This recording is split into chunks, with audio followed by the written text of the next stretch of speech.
할렐루야. 네, 오늘 새벽에 나오신 여러분들을 환영하고 축복합니다. 자, 오늘도 주님의 평화가 여러분 심령 가득히 임하기를 주의 이름으로 축원합니다. 자, 오늘 우리는 이제 7번째 재앙을 생각합니다.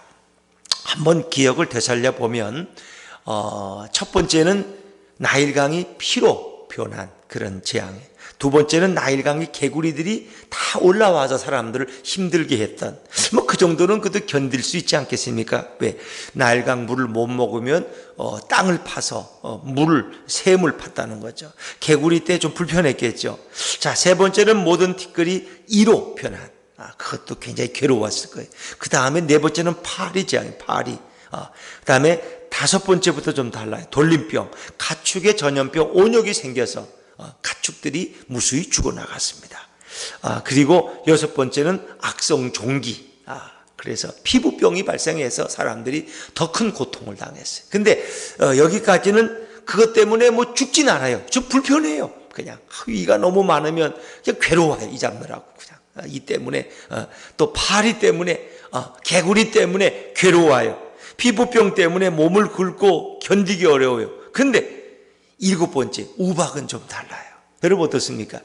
가면서 이 재앙의 무게가 더 무거워진다는 걸 알 수 있죠. 근데 우리는 이렇게 했으니 10번째까지 가잖아요. 장자의 아들까지, 장자의 죽음까지. 근데 이런 생각이 돼요. 아니, 하나님이 능력이 있는데 한 2번에 끝내버리지, 이걸 왜 10번까지 끌고 가시나? 10번까지 끌고 갈 필요가 있는가? 바로가 또 보내준다 그랬다가 또 마음이 강팍해지고 또 마음이 또 그러고 또 변하고 말이야, 거짓말을 하고 이렇게 해서 위기만 무면할 뿐이지, 그건 도저히 변하지가 않아. 하나님은 한 2-3번에 그냥 끝내버리지, 이걸 굳이 10번까지 끌고 가나? 하나님의 능력이 좀 부족해서 그런 건 아닐까? 아니면 하나님은 사랑의 하나님이시니까 그냥 이렇게 매를 때리고 또 회개하기를 기다리고 또 기다리고 계시는 것일까? 이런 우리 생각을 해볼 수가 있습니다. 자, 오늘 이제 이 7번째 재앙을 통해서 하나님이 그렇게 하시는 목적이 어디에 있을까? 왜 한두 번에 끝낼 것을 굳이 10번까지 이렇게 끌고 가시는 이유가 어디 있을까? 한번 우리는 그 해답을 좀 찾았으면 좋겠습니다. 자, 우리 13절, 14절 말씀을 다시 한번 읽을까요? 13절, 14절입니다. 시작. 여호와께서 모세에게 이르시되 아침에 일찍이 일어나 바로 앞에 서서 그에게 이르기를 히브리 사람의 하나님 여호와의 말씀에 내 백성을 보내라. 그들이 나를 섬길 것이니라. 내가 이번에는 모든 재앙을 너와 내 신하와 내 백성에게 내려 온 천하에 나와 같은 자가 없음을 내가 알게 하리라. 아멘. 자, 내가 이번에는 모든 재앙을, 이 모든 재앙이라는 말이 좀 다른 것과 좀 의미가 있지 않습니까? 모든 재앙을 너와 내 신하와 내 백성에게, 그러니까 누구도 이 재앙을 피할 자가 없다는 것입니다. 이 재앙은 가벼운 재앙이 아니라는 것입니다. 모든 제왕을 너와 내 신하와 내 백성에게 내려 온 천하에 나와 같은 자가 없음을 내가 알게 하리라. 요술사들도 행할 수 있는 그런 재앙의 정도가 아니라, 이건 정말 여호와가 이런 분이구나, 하나님이 이런 분이구나, 온 천하에 나와 같은 자가 없음, 오직 신 이외 신이심을, 모든 우상들 위에 서 계시는, 신 위에 서 계시는 여호와 하나님은 위대하신 분이고 만유의 주제 되신 분입니다. 그런 여호와 하나님은 오직 세상에 한 분밖에 없음을 내가 알게 하리라. 하나님은 자신이 어떤 분인 것을 이번 재앙을 통해서 그들에게 알려주기를 원했습니다. 그러면서도 모세를, 바로를 여기까지 살려주는 이유를 또 설명하십니다. 15절에 보니까 내가 손을 쳐서 돌림병으로 너와 내 백성을 쳤더라면 너는 세상에서 끊어졌을 것이다. 다시 말하면 바로는 벌써 죽었을 것이라는 거예요. 가축에게 온 돌림병을 사람에게도 돌렸더라면 바로는 죽고 살지 못했을 것이다. 그런데 16절의 말씀을 한번 보세요. 16절 같이 읽죠. 시작. 내가 너를 세웠음은 나의 능력을 내게 보이고 내 이름이 온 천하에 전파되게 하려 하였음이니라. 아멘. 내가 너를 세웠다 하는 것은 더 쉽게 말하면 내가 너를 죽이지 않고 남겨둔 이유가 있다. 너를 죽일 수 있는데 너의 그 악행으로 뭐 벌써 죽었어야 돼. 근데 내가 너의 생명을 손대지 않고 너를 살려두는 이유는 두 가지. 나의 능력을 내게 보이기 위해서. 바로에게 하나님의 위대하심을 보여줘. 두 번째는 하나님의 이름이 온 천하에 전파되게 하려 하여. 이런 재앙들을 보면서 애굽 백성들이 하나님의 이름을 깨닫는, 하나님이 이런 분이구나, 히브리인의 여호와가 바로 이런 분이구나, 온 세상에 하나님의 이름이 전파된다. 그러니까 이 10번의 재앙이 임하는 것은 애굽 백성만 아는 게 아니에요. 이스라엘 백성만 아는 게 아니에요. 그 애굽 주변에 그것이 사람들의 입을 타고 온 세상에 여호와의 이름이 전파된다는 것입니다. 여러분, 하나님은 오늘도 여호와 하나님만이 진정한 창조주요, 오직 신 이외의 신이시요 만유의 주제이심을 하나님은 드러내 보이길 원하신다는 것입니다. 내 이름이 온 천하에 전파되는 것이 주님이 이렇게 길게 재앙을 끌고 가는 목적이라는 거예요. 나의 능력을 내게 보여. 이것은 애굽인들이 타락한 이 범죄한 애굽인들도 여호와의 이름 앞에 벌벌 떨면서 그 하나님을 새롭게 깨닫기를 원하죠. 동시에 아직도 고센 땅에 거주하고 있는 이스라엘 백성이 그들의 하나님 히브리인의 여호와가 어떤 분임을 바로 알기를 원하셨어요. 정말 우리가 하나님을 바로 알까요? 오늘도 하나님은 우리가 하나님을 바로 알기를 원해요. 하나님이 어떤 분이신지 우리가 예수님을 바로 알기를 원해요. 정말 하나님이 어떤 분인지 바로 안다면 우리는 그 하나님 앞에서 어떻게 설 수 있을까요? 하나님을 잘 모른다는 거예요. 하나님을 잘 모른다는 거예요. 특히 이 세대가 하나님을 몰라요. 예수님을 몰라요. 어제도 집사람하고 가다가 아이들이 둘이 이렇게 학원에 엘리베이터 타고 올라와요. 그러니까 물어, 야, 너희들 교회 다니니? 우린 교회 같은 거 몰라요. 우린 무교예요, 무교. 자기 부모도 무교고 자기도 무교래. 그걸 이제 자랑스럽게 얘기해.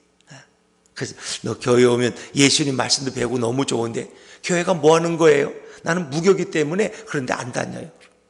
아이들 세대에는 우리가 어릴 때는 이 교회라는 거 되게 어떤 데인지 알아요. 그리고 한 번쯤은 친구 따라 갈만해. 근데 지금 아이들은 철저하게 교회가 뭔지도 모르고 자신은 무교라. 뭐 종교라는 건 골치 아프니까 불교고 기독교고 뭐고 뭐 자기는 그냥 무교가 제일 편하더라. 무교가 아이들 입에서 초등학교 한 2학년 3학년 그의 부모들도 아마 무교일 거예요. 어릴 때 신앙생활 한 분들이 있어도 의도적으로 교회고 신앙을 끊고 아이들에게도 무교라는 걸 자랑스럽게 가르치고 있어요. 학교 가서 너 학적부에 종교로 하면 무교라고 써라. 무교. 우리는 아무것도 믿는 게 없다. 골치 아프다. 그러니까 하나님을 모르는 세대라는 거예요. 하나님을 모르는 세대.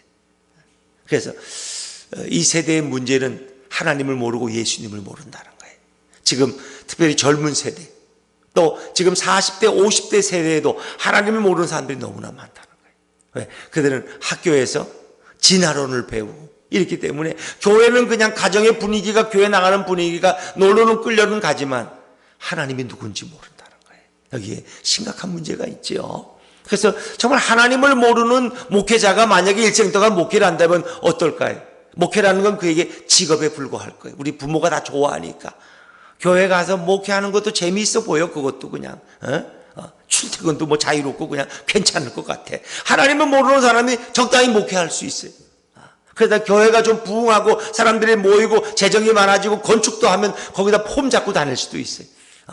누군가 좋은 차를 타주면 그것을 자기의 성공인 양 과시하며 뽐내며 다닐 수도 있어요. 어찌 보면 그것은 일종의 하나의 직업의 성공처럼 여길 수 있어요. 하나님을 모르는 사람이 목회도 할 수 있고 좀 미안한 얘기지만 전혀 하나님을 모르는 사람이 중직자가 되어서 교회를 어지럽힐 수도 있어요. 하나님을 모르기 때문에 하나님 두려운 줄 모르기 때문에 인간적인 생각으로 내가 이 정도 위치니까 이 정도 목소리는 내야지. 자기 목소리가 들어지지 않으면 화를 내고 신경질을 내고 사람들을 모아서 패당을 만들고 이거 목사를 어떻게 해야 되는 거 아니야? 이거 우리가 그냥 있으면 안 되잖아. 이거 밖에서 마치 촛불 시위하듯이 노조를 만들어서 뭔가 대항하듯이. 여러분 이건 하나님을 모르기 때문에 교회는 그런 곳이 아니에요. 교회는 패거리를 모으고 사람들을 모으고 의견을 모아서 어떤 자기 주장 관철시키는 그런 곳이 아니에요. 하나님을 모르는 사람들이 교회 나오면 그럴 수 있다는 것입니다. 여러분, 그렇기 때문에 하나님께서는 오늘 애굽 이 이방 백성들이 하나님을 알기를 원하는 거예요. 하나님이 얼마나 위대하신 분인가를, 우리의 우상들은 그 여호와는 비교할 수 없는 분임을 그들이 깨닫기를 원하는 거예요. 더더욱 그런 애굽인들에게 내린 재앙을 보면서 이스라엘 사람들이 400년 동안 그들이 하나님을 잊고 살았는데, 여호와는 저런 분이구나, 우리 조상 아브라함이 섬겼던 하나님, 이삭과 야곱의 하나님은 바로 저런 위대한 하나님이구나, 그걸 알기를 원하는. 여러분, 오늘날은 하나님을 모르는 세대가 오늘 이 세대 대부분이, 그래서 학교에 가면 무신론을 가르치고 오히려 자유민주주의보다는 뭔가 이상한 사회주의 같은 것 개념들을 가리키고, 그래서 개인이 어떤 이기적인 의식에 빠지게 하고, 그리고 어떤 의도적으로 창조하신 분이 하나님이다, 이런 건 가르치지 않습니다. 그저 자기가 마음이 편하면 되는 거고, 종교는 인간의 필요에 생겨난 것이지, 이렇게 아이들 같이 오히려 무교라는 것을 자랑스럽게 여기는 이런 뭔가 잘못된 세대가 지금 이 세대의 모습입니다. 이 세대. 그러니까 중학교 고등학교 때도 이렇게 교회를 나가다가 대학생이 되면은 교회를 떠나는 일들이 엄청나게 많다는, 엄청나게 절반 이상이 다 교회를 떠난다. 군대만 갔다 오면, 물론 예수 안 믿다가 예수를 믿는 젊은이 생기지만, 오히려 예수 믿던 젊은이가 군대 갔다 오면 또 신앙을 떠나는 경우도 너무나 많다는 것입니다. 오늘 하나님은 그 이름이 온 천하에 전파되기를 원하십니다. 이 한국 땅에서도, 이 대한민국에서도 하나님이 영광을 받기를 원하십니다. 여호와의 이름이 선포되기를 원합니다. 근데 어디에도 하나님의 이름이 점점 사라지지 않습니까? TV에도 뭔가 종교적인 것은 그거 내면 안 돼. 뭔가 종교적인 신앙에 관한 것 인터넷에도 올리면 안 돼. 그럼 비판받는 거야. 비판받는 거야. 그래서 점점 하나님의 이름이 인터넷에서, 신문에서, 이 사회에서, TV에서, 사람들의 이야기 속에서 사라지고 있다는 것입니다. 하나님을 모르는 세대가 되어가고 있다는 것입니다. 그런데 하나님을 몰라가는 이 세대를 하나님이 축복할 수 있을까요? 우리는 일제시대에도 하나님을 바로 섬기기 위해서 몸부림치는 우리의 믿음의 사람들이 있었어요. 6.25 전쟁 때에도 모여서 운막 밑에서 기도하면서 뜨겁게 하나님을 찾고 철야 기도에 모였던 그런 그리스도인들이 있었습니다. 국회가 모이면 먼저 기도하고 국회를 개회했어요. 물론 그때는 민주주의가 세워지지 않았기 때문에 부정부패도 많았고 여러 가지 부작용이 많았어요. 그러나 그때는 이제 민주주의를 해본 적이 없어. 왕정시대, 왕이 모든 일인 통치하던 시대에 살던 사람이 어떻게 민주주의가 갑자기 되겠어요? 그 과정이 필요한 거예요. 그러나 그때도 우린 여호와 하나님을 알고 하나님 앞에 기도하고 국회가 개원되던 그런 때가 있었어요. 비록 이들이 부패 속에, 부정 속에 있었지만 하나님은 이 민족이 하나님을 알려는 몸부림을 너무 어렵게 여기셨어요. 말도 안 되는 상황 가운데서 대한민국을 축복하셨고, 경제 번영을 이루게 하고, 그걸 한강의 기적이라고 부르고, 서울서 부산까지 고속도로가 뚫리고, 처음에 뚫릴 때는 저 미친 짓을 왜 하느냐고, 저 미친 짓을. 누가 저 미친 짓을, 저 세멘트를 왜 저 땅에다 다 깔고 저 터널을 뚫고 왜 이 뭐 하는 짓이냐고. 차가 어디 있냐고, 우리 대한민국에. 근데 그거 불과 몇 년도 안 되니까 경부고속도로가 작아가지고 더 4차선으로 확장하고 6차선으로 확장하고, 지금은 하나 가지고 안 돼가지고 여러 개를 더 뚫어서 고속도로 숫자를 지금 셀 수도 없는. 어떻습니까? 하나님이 그렇게 대한민국을 축복해 주신 거예요. 왜? 우리가 하나님을 알려고 몸부림칠 때. 그러나 지금은 하나님을 모르는 세대, 하나님을 떠나가는 세대. 그래서 오늘 이 민족이 점점 이렇게 꼭 어떤 지금 정권이 경제정책을 잘못해서만이 아니라 뭔가 하나님이 축복을 걷어가실 대한민국 걷어가실. 우리가 하나님을 떠날 때, 자꾸 우상 숭배로 우리의 눈이 돌려질 때, 하나님을 부인하는 일들이 학교 교실에서 일어나고 있을 때 하나님은 점점 그 축복을 걷어가시고, 한국교회가 이제는 쇠퇴의 길을 걷는 그런 어려움을 우리가 보잖아요.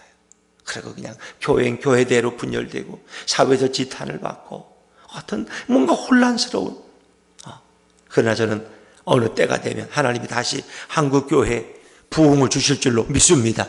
우리가 예수님을 회복할 때, 우리가 다시 여호와의 이름을 부를 때, 우리가 여호와를 알아갈 때 하나님이 이 민족에 다시금 제2의 영적 부흥을 주실 줄로 믿습니다. 여러분, 그러면서 오늘 우박이 이렇게 내리는데 이제 모든 것이 죽을 것이다, 이거 엄하게 선포하시죠. 자, 19절 말씀 한번, 19절입니다. 19절 시작. 이제 사람을 보내어 내 가축과 내 들에 있는 것을 다 모으라. 사람이나 짐승이나 무릇 들에 있어서 우박이 그 위에 내리리니 그것들이 죽으리라 하셨다 하라 하시니라. 하나님은 참 신사적이에요. 하나님은 그냥 무조건 막 그냥 자고 있는데 막 때리치는 그런 분이 아니에요. 하나님은 점잖게 경고하세요. 경고하세요. 경고하세요. 그러니까 노아의 방주의 홍수, 노아 홍수에도 노아에게 해서 방주를 만들게 하고 노아를 통해서 사람들이 그 방주에 들어오면 너희가 구원을 받는다. 그러나 방주에 들어오지 않는 자들은 물로 심판받아 죽을 것이다. 하나님 분명히 말씀하셨어요. 그러나 사람들은 귀를 기울이지 않았어요. 하나님 말씀은 이제 우박이 임할 텐데 들에 있는 모든 가축과 사람들을 집으로 돌아오라. 집으로 돌아오라. 집으로 돌아오면 살 것이다. 그러나 집으로 돌아오지 않는 자들은 죽을 것이다. 하나님 분명히 선포하셔요. 선포하셔요. 어찌 보면 이 집은 물론 애굽인들에겐 자기들이 거주하는 집이지만 오늘 이 시대의 영적인 의미로 보면은 오늘도 아버지의 집으로, 하나님의 집으로 돌아오는 자들은 어떤 마지막 재앙이 있더라도 보호받을 수 있어요. 그러나 집에 돌아오지 않는 자들은 자기들이 친 어떤 텐트를 영원한 것으로 착각하는 자들은 결국은 우박으로 죽을 수밖에 없다. 여긴 애굽인들이 두 부류로 갈라진다는 거 아세요, 여러분? 자, 우리 한번 20절, 21절 말씀 한번 볼까요? 20절, 21절 같이 읽죠. 시작. 바로의 신하 중에 여호와의 말씀을 두려워하는 자들은 그 종들과 가축을 집으로 피하여 들였으나 여호와의 말씀을 마음에 두지 아니하는 사람은 그의 종들과 가축을 들에 그대로 두었더라. 그러니까 바로의 신하 중에, 바로 애굽인들 그 우상을 숭배하는 그들 중에서도 하나님의 말씀을 두려워한다. 여러분, 두려워한다는 걸 따지고 보면 우리가 경외라는 말과 같은 의미입니다. 경외라는 것은 하나님을 두려워하면서 하나님을 존중히 여기는 거예요. 하나님의 말씀을 두려워하고 무겁게 여기는 자들은 종들과 가축을 집으로 야, 이집으로 여호와가 이제 우박을 내린단다. 그 다 모세가 공포해서 빨리 가서 종들도 다 집에 들어오라 그래. 가축도 다 집으로 우리로 들여보내. 이렇게 한 사람들은 그 우박에서 보호함을 입었어요. 그런데 1절에 여호와의 말씀을 마음에 두지 아니하는 사람은 그의 종들과 가축을 들에 그대로 두었더라. 그대로 둔 사람들은 어떻게 됐을까요? 죽었을 거예요. 우박 앞에 살 자가 없어요. 나뭇가지가 꺾어지고 온 땅이 다 우박으로 초토화되는 거예요. 제가 어릴 때 새벽에 보니까 밤에 막 그냥 지붕을 치면서 우박이 내리는데 아침에 이렇게 아버님이 문 열어보는데 보니까 이만 주머니만 같은 이 주먹만한 우박들이 그냥 마당에 널려요. 마당에. 그런 맞으면 뭐 죽죠. 그래서 그 맞아서 누가 술 취해가지고 새벽에 가다가 죽었다고 누가 소문이 그렇게 나더라고요. 피하지 않으면 죽는 거예요. 집으로 들어오지 않으면 죽는 거예요. 여러분, 이 말씀은 오늘 이 시대 누구든지 예수 그리스도를 믿음으로 구원받는 진리를 우리에게 예표하고 있는 줄로 믿습니다. 하나님 분명히 구원의 길을 열어주셨어요. 하나님이 인간의 몸을 입고 이 땅에 오셔서 누구든지 나의 이름을, 주의 이름을 부르는 자들은 구원을 받을 것이다. 주의 이름을 부르는 자는 구원을 받는다. 그러나 주님을 믿지 않고 그의 말씀을 조롱하는 자들은 결국 어떻게 될 거예요? 우스운 결과가 되는 거예요. 여러분, 소돔성 고모라가 소돔성이 망할 때 그 롯의 두 사위, 이제 소돔성이 이제 불재앙으로 이제 화산이 폭발해서 이제 하나님의 심판으로 이제 죽는다. 그러니까 그 롯의 사위들은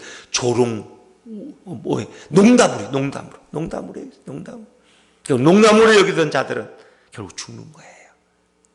하나님의 심판은 반드시 있다는 것입니다. 이 세상의 종말은 반드시 있고 우리 예수님은 오셔서 믿지 않는 자들을 심판하신다. 믿는 자들은 구원으로 영원한 천국으로 이끌어 가신다는 거예요. 오늘도 많은 이들은 자기의 자식들을 저 들에 그냥 버려둘 수 있어요. 그러니까 버려두면 그는 집에 돌아오지 못하고 아버지 집에 돌아오지 못하고 거기서 죽는 거예요. 그러나 그가 돌아오면 그는 구원을 받을 수 있는 거예요. 비록 애굽인들조차도 여호와의 말씀이 두려워서 집으로 돌아오는 자들이 있었던가 하면 여호와의 말씀을 조롱하고 우습게 알았다가 결국은 우박에 맞아 죽는, 가축을 잃어버리는 그런 사람들이 있었다는 거예요. 근데 그 우박이 보통 우박이 아니에요. 23절 말씀을 읽어보면 23절입니다. 23절 시작. 모세가 하늘을 향하여 지팡이를 들매 여호와께서 우레소리와 우박을 보내시고 불을 내려 땅에 달리게 하시니라. 여호와께서 우박을 애굽 땅에 내리시매. 우레소리, 이 천둥소리와 우박이 막 불이 내려, 불이라는 건 번개불. 천둥이 막 치면서 비가 내려야 될 텐데 우박이 내려, 번개불이 번쩍번쩍. 그거를 오늘 성경의 기자는 불을 내렸다고 이렇게 표현하고 있지 않습니까? 24절에 보니까 우박이 내림과 불덩이가 우박에 섞여 내림이 심히 맹렬하니. 마치 옆에서 보고 기록한 것처럼 너무나 상세하게 기록되어 있습니다. 그러나 놀라운 사실은 26절에 보니까 이스라엘 자손들이 있는 그곳 고센 땅에는 우박이 없었더라. 아멘. 그랬어요. 예수 그리스도를 믿고 영접한 자들, 그리고 하나님의 백성들에게는 우박이 미치지 못했더라는 거예요.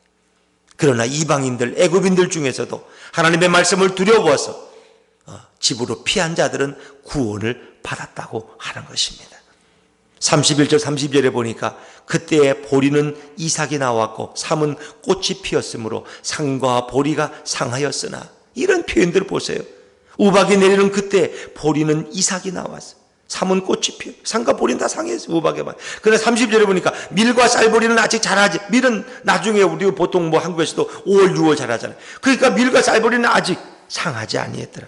너무 세세한 이런 성경의 표현을 보는 것입니다. 오늘 하나님은 세상이 여호와께 속한 것을 온 세상에 선포하고 계신다고 29절에 말씀하고 있습니다. 이사야 43장에 보니까 이 백성은 내가 나를 위하여 지었나니 나를 찬송하게 하려 함이라.